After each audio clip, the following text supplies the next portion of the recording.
Soy Linda Georgina Regalado Porras. Actualmente soy defensora pública en el Poder Judicial del Estado de Chihuahua. Estoy adscrita al Tribunal de Enjuiciamiento en el área penal.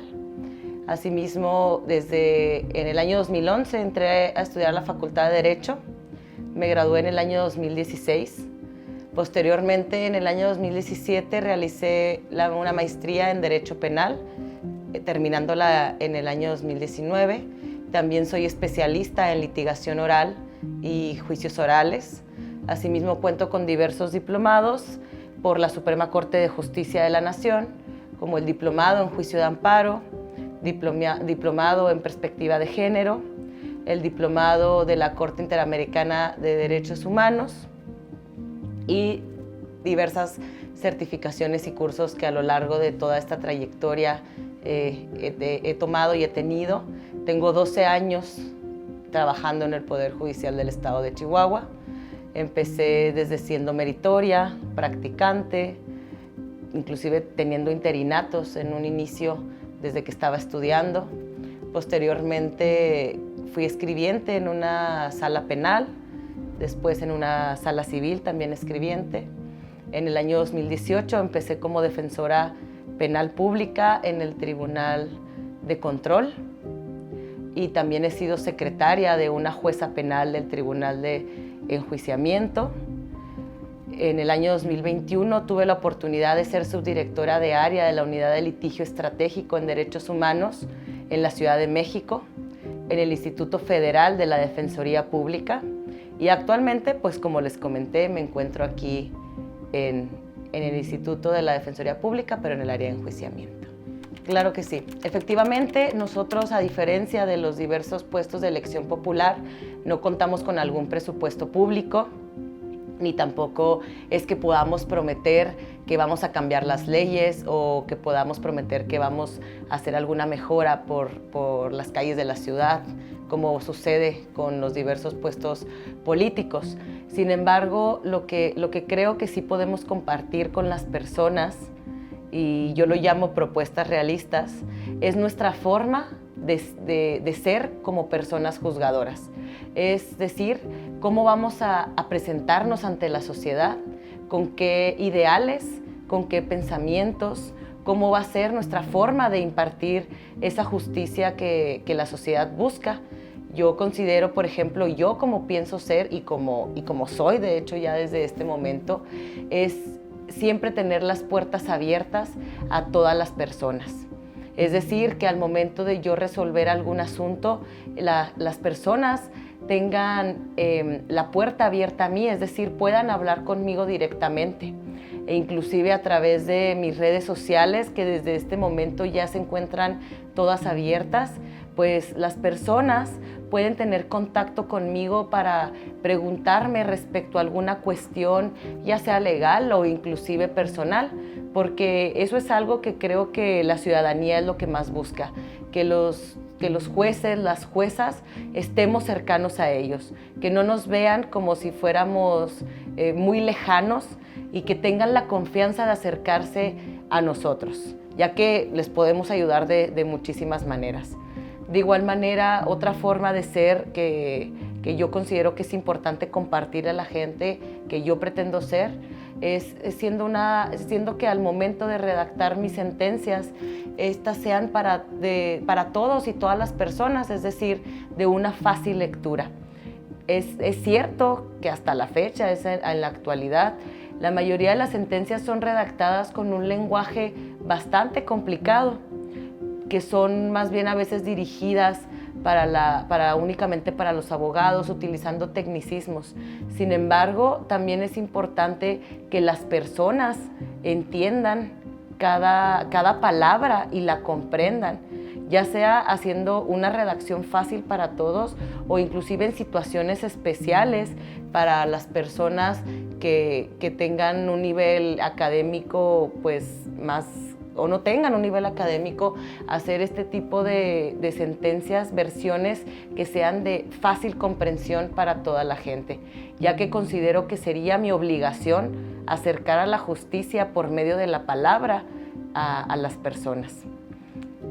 De igual manera, también pretendo seguir fortaleciendo la independencia judicial. Siempre he pensado que un poder judicial es más fuerte cuando sus jueces, sus juezas, sus magistrados, magistradas son independientes y autónomos. ¿Qué quiero decir con esto? Que no exista ninguna presión externa, ninguna influencia que los haga tomar decisiones o que los obligue a tomar decisiones. Nunca he pertenecido a un partido político y ese siempre va a ser mi lema y lo más importante, ser independiente al momento de tomar mis propias decisiones. Claro, siempre teniendo la sensibilidad hacia las personas, procurando la perspectiva de género, los derechos humanos, sobre todo y muy importante la justicia social. Asimismo, creo que la justicia tiene que ser de forma histórica. ¿Y a qué me refiero con esto? Creo que todas las personas somos diferentes, sin embargo, cada asunto representa una historia, representa una cara, representa una vida.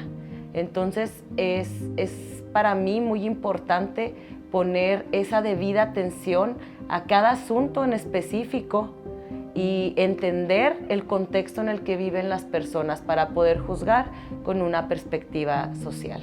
Bueno, la prisión preventiva es una medida cautelar, ¿sí? Es una medida cautelar excepcional que se encuentra en el catálogo del Código Nacional de Procedimientos Penales como medida cautelar. ¿A qué me refiero con esto?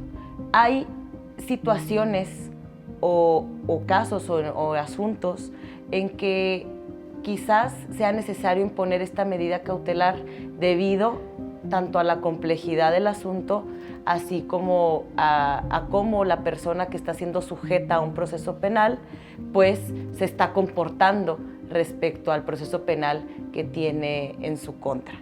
¿A qué me refiero con esto? Efectivamente, muchas veces le llaman la prisión preventiva, que es una persona que ya está siendo pues encarcelada sin tener alguna sentencia.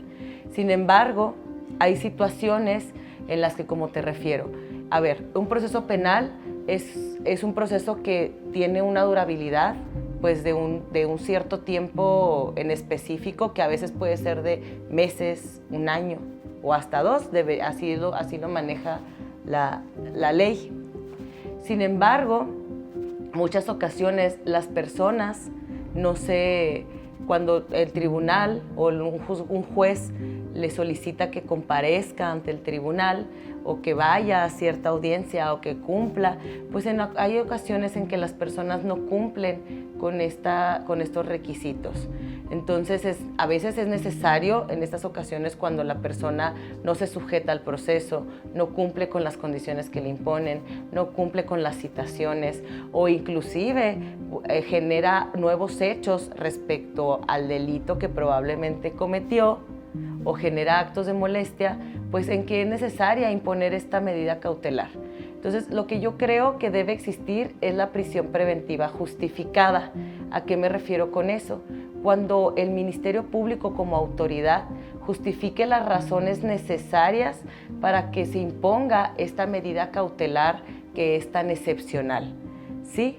Pero en que esté bien o que esté mal, lo que considero que no debería ser es la prisión preventiva oficiosa, que ese es otro tema que aunque suene muy parecido, es diferente, ya que la prisión preventiva oficiosa es únicamente por el hecho de que existe un artículo, se debe imponer, que la mencione, se debe imponer esa medida cautelar a cierto delito. Lo que yo creo que sí debe existir es la medida cautelar de prisión preventiva justificada en los casos y en los asuntos en que en realidad se justifique, se demuestre y acredite con pruebas, ya sean con testimonios, ya sea con informes, que esa persona tanto se quiere sustraer de la acción de la justicia, genera obstaculización en el proceso o genera genera peligro para testigos, para víctimas, etc. Es decir, cuando existe esa necesidad de imponerla o esa persona se llegue a incumplir, es decir, que se justifiquen las razones de imponerla. Obviamente es muy específico y no te puedo decir de manera general, porque es de acuerdo a cada situación, a cada causa, a cada asunto que se puede saber si es necesaria que se imponga o no. Pero creo que esa es mi forma de pensar en cuanto a si la prisión preventiva esté bien o esté mal. En cuanto a los asuntos de violencia de género, efectivamente, lamentablemente, vivimos en una sociedad, y me refiero a toda la República Mexicana, en donde la violencia de género día con día está en nuestras vidas y va aumentando. Tanto lo del feminicidio, desaparición forzada de mujeres, casos de violencia familiar, violación, etc. Sin embargo, yo creo que existe en México los protocolos necesarios para poder combatir y para poder sobre todo prevenir esta violencia de género. Sin embargo, creo que lo que nos hace falta y lo que sí siento que se queda a deber un poco las autoridades a la sociedad es ejercer de manera debida estos protocolos que ya existen. Existen múltiples tratados internacionales en los que México ha ratificado pertenecer, como la Convención de Belém do Pará, que es respecto a la violencia de las mujeres. Existe la Ley General de Víctimas. Existen muchas leyes reglamentarias, principalmente tratados internacionales, la misma Constitución, el Código Penal, que no solo sanciona a las personas que cometen un delito de violencia de género, o que no solamente son creadas para sancionar, sino también para prevenir. Inclusive existen fiscalías especializadas para combatir este tipo de delitos. Existen instituciones que son creadas precisamente para poder prevenir y pues seguir dándole más conocimiento a la mujer, empoderamiento, protegiéndolas de lo que está sucediendo. Pero lo que creo que sí quedamos a deber, creo que en esta parte en la que existen los reglamentos, existen las instituciones, ya la tenemos.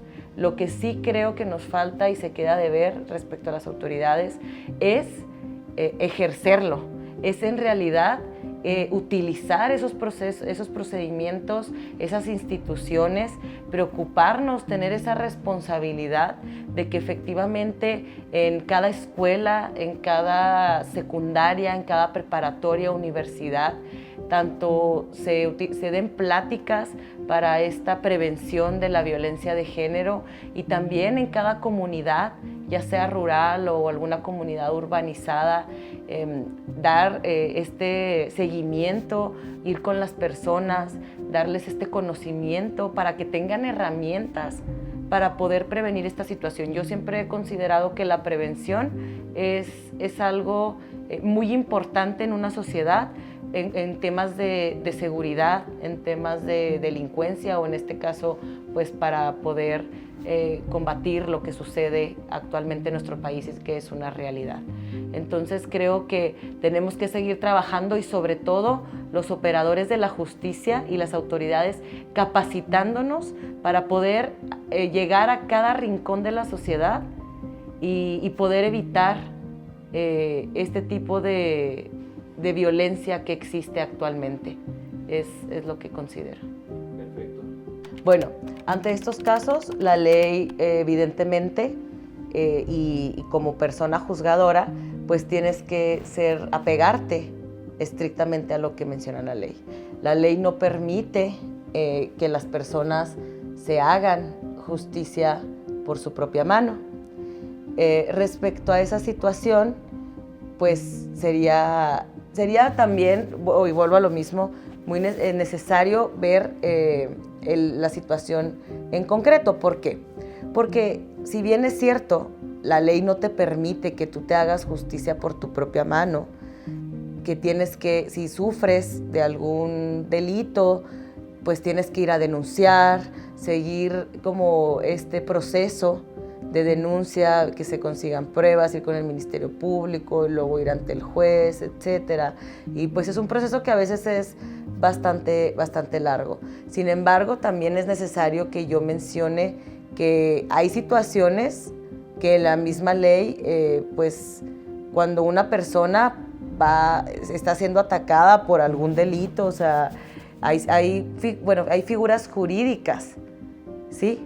Que por ejemplo, que existe la legítima defensa, que básicamente podría entenderse como hacer justicia por ti, que tú está corriendo quizá peligro tu vida, o van a cometer un delito por tu vida, y pues tú, antes de que te suceda a ti, pues actúas y te defiendes, ¿sí? Por ejemplo, en esta situación como persona juzgadora, pues sería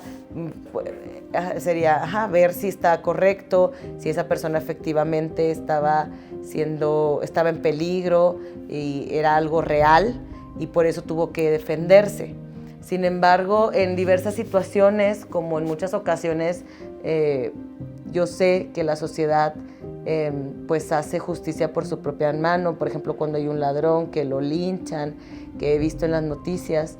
Lo cierto es que no, o sea, como persona juzgadora, pues no es una justificación el hecho de hacer justicia por tu propia mano, no entrar a un proceso o que no se siga una investigación en tu contra.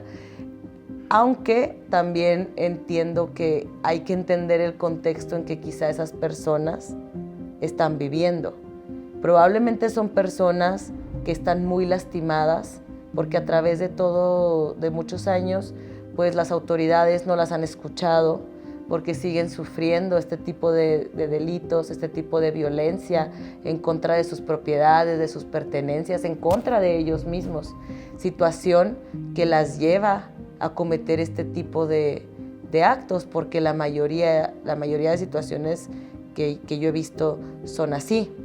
Entonces, es muy importante para mí, como persona juzgadora, quizá entender que de acuerdo a la ley no está permitido hacer justicia por tu propia mano.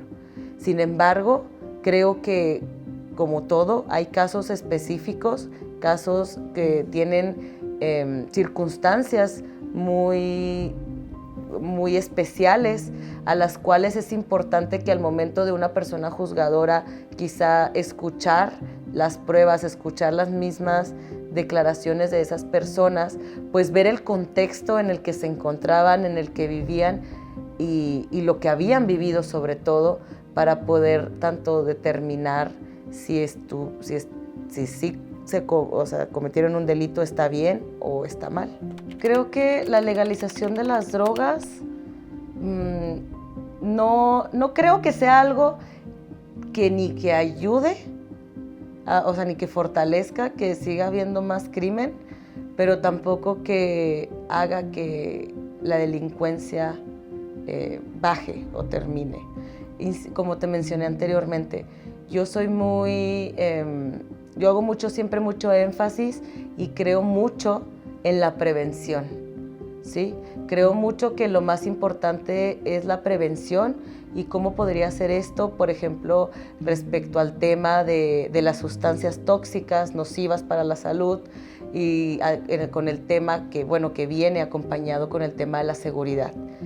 Creo que la prevención es lo más importante y que esta se tiene que ejercer con educación, con salud, con deporte, hacia todos los jóvenes e inclusive adultos jóvenes y personas inclusive de la tercera, a todos nos tienen que seguir dando o manejar estos programas que ayuden tanto a educarnos, que ayuden a decirnos o nos expliquen respecto a este tipo de sustancias, qué efectos tienen en nuestra salud física, mental y en nuestra vida diaria, porque al final de cuentas las sustancias tóxicas o las sustancias que ahorita en este momento no son legales, creo que a pesar de que entiendo que tienen o que en cierta cantidad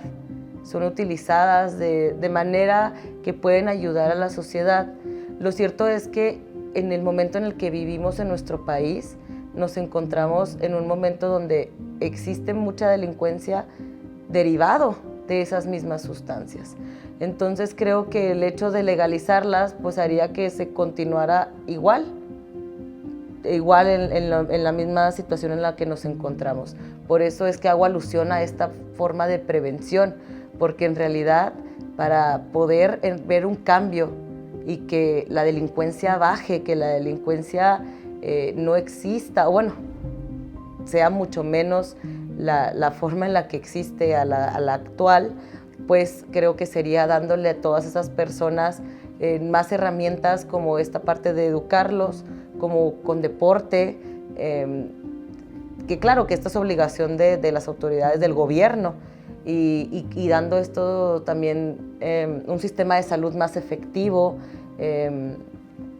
no sé, este tipo de situaciones o de herramientas que pueda fortalecer en ellos o en toda la gente la mentalidad y pues ni siquiera tener esa necesidad o ese pensamiento de llegar a consumirlo y que sea como, y que en caso de que sea necesario, pues que sea como actualmente es, ya sea por alguna receta médica o algún método terapéutico, pero no únicamente en ese sentido.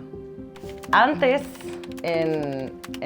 cuando se empezó a estudiar la criminología, existía el autor de un libro, L'Ambrosio, que hablaba que las personas, él decía que había ciertas características físicas de las personas que eran delincuentes, ¿sí?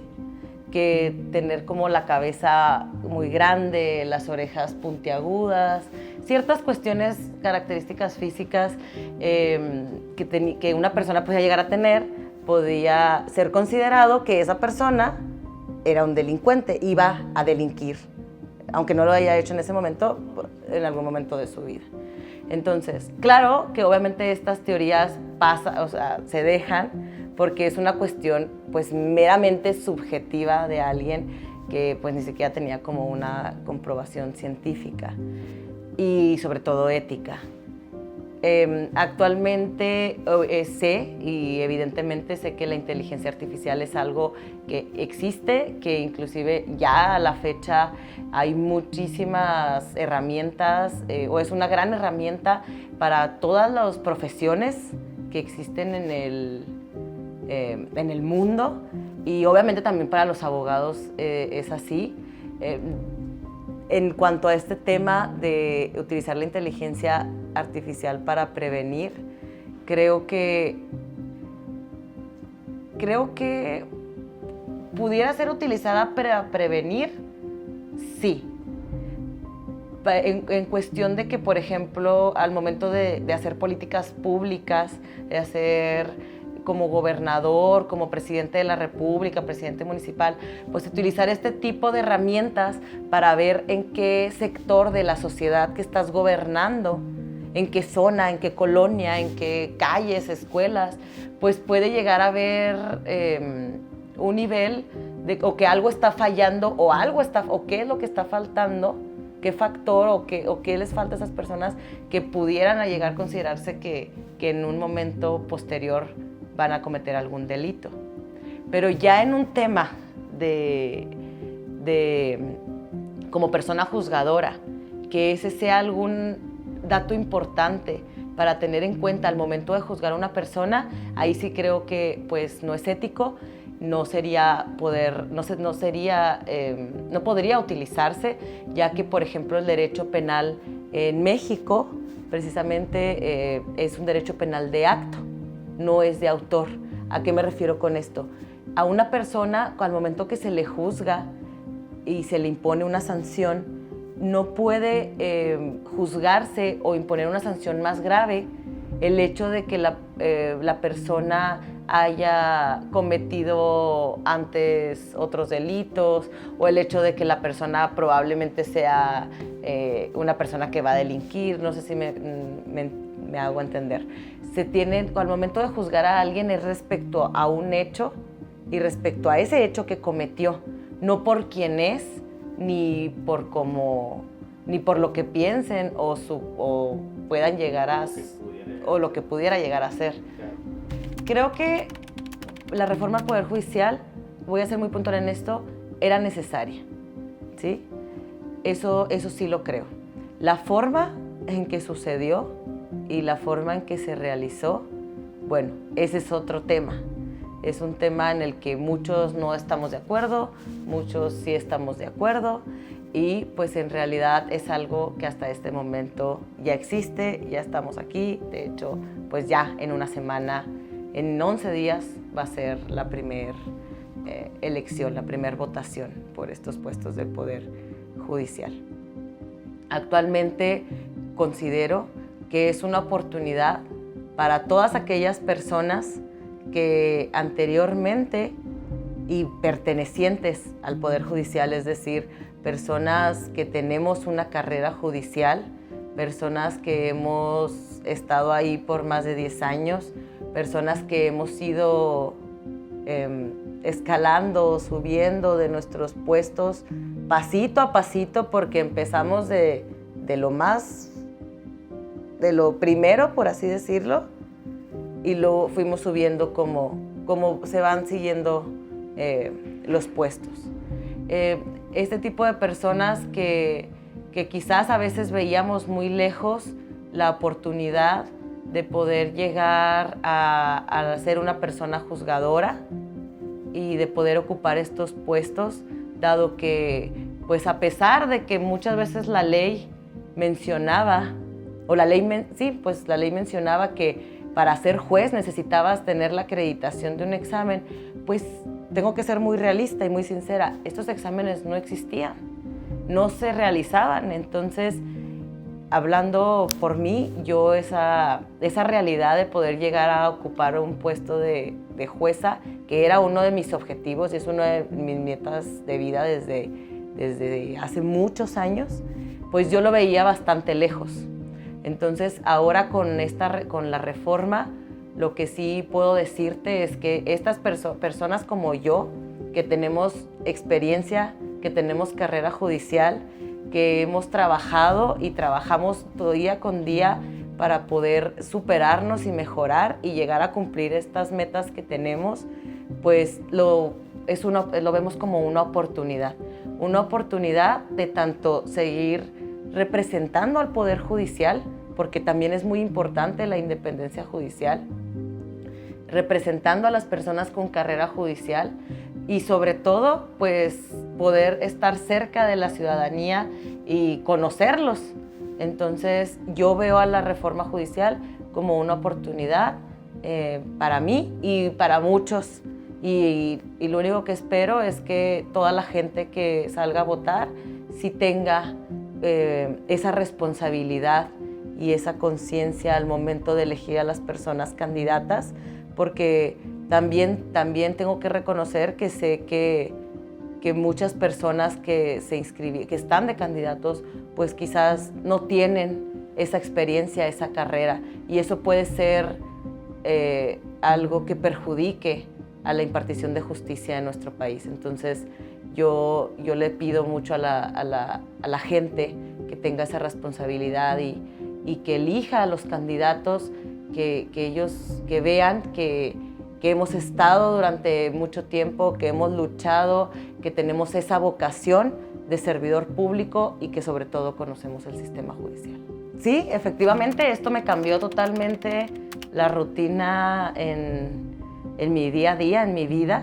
Es algo que me sacó de una zona de confort, también lo puedo llamar así, y lo he visto y ha sido para mí una nueva experiencia, sí, una experiencia que pues ha consistido en hacer un esfuerzo máximo, a tener mucho más trabajo, porque pues es también tener esa responsabilidad tanto de mi trabajo como servidora pública, pero sobre todo también pues de llegar a las personas, a las más personas posibles, ya sea sobre todo por las redes sociales, pero también llegar y conocerlos, darles mi mano y decirle que esta soy yo, que estoy aquí enfrente porque pues me gustaría tener su apoyo, pero sobre todo decirles que pueden confiar en mí, tener la confianza de que así como voy a su casa y les platico y les explico, pues ellos también van a poder acercarse a mí en cualquier momento. Entonces, a lo largo de estos casi 2 meses ya estamos en la rectita final, a menos de, 11 días para que sea la votación. Ha sido, voy a decir, que ha sido de mucho esfuerzo, porque creo que difícil no ha sido. Ha sido únicamente echarle muchas ganas, dar ese granito, ese empujoncito más cada día, a pesar de que a veces estemos cansados, o yo a veces me siento, a veces digo, estoy muy cansada, pero sé que al día siguiente pues tengo que continuar, tengo que seguir, porque como lo dije anteriormente, es un objetivo en mi vida y pues también inclusive lo hago por la sociedad de aquí de Chihuahua. Entonces ha sido satisfactorio también para mí como persona, porque he aprendido inclusive, y me he dado cuenta que tengo otras cualidades, ¿sí? Al momento de hablar con las personas, de estar más cerca, de ser, pues de interactuar de una manera más cercana y día con día, y escuchar y todos los días sus problemas y enseñar. Entonces, porque muchas veces eso es cierto, que en el Poder Judicial como servidores estamos muy metidos como en nuestro trabajo y siempre trabajando y trabajando, pero creo que esta parte a mí por lo menos me abrió esa posibilidad de saber que también, o sea, tengo que voltear a ver a la sociedad y estar muy pendiente, y estar bastante pendiente, tanto en mi trabajo como en esto, y tener ese contacto genuino y público con la gente para que pues me conozca más, sepa quién soy, realice preguntas, que al final de cuentas, inclusive para eso son las mismas redes sociales, ¿no? Entonces creo que en ese tema esto me ha enseñado la campaña. Y si le pudiera dar algún mensaje a la gente, sería sobre todo que el 1 de junio acudan a votar, acudan a ejercer su derecho cívico al voto, porque es un derecho que todas y todos los ciudadanos tenemos, pero sobre todo que también acudan porque es una responsabilidad moral y ética para nosotros mismos y para nuestra sociedad.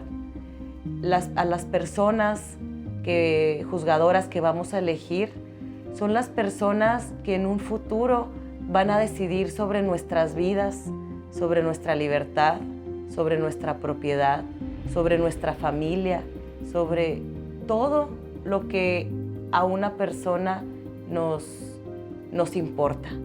Entonces es algo que es muy importante y que puede afectar o beneficiar a todos.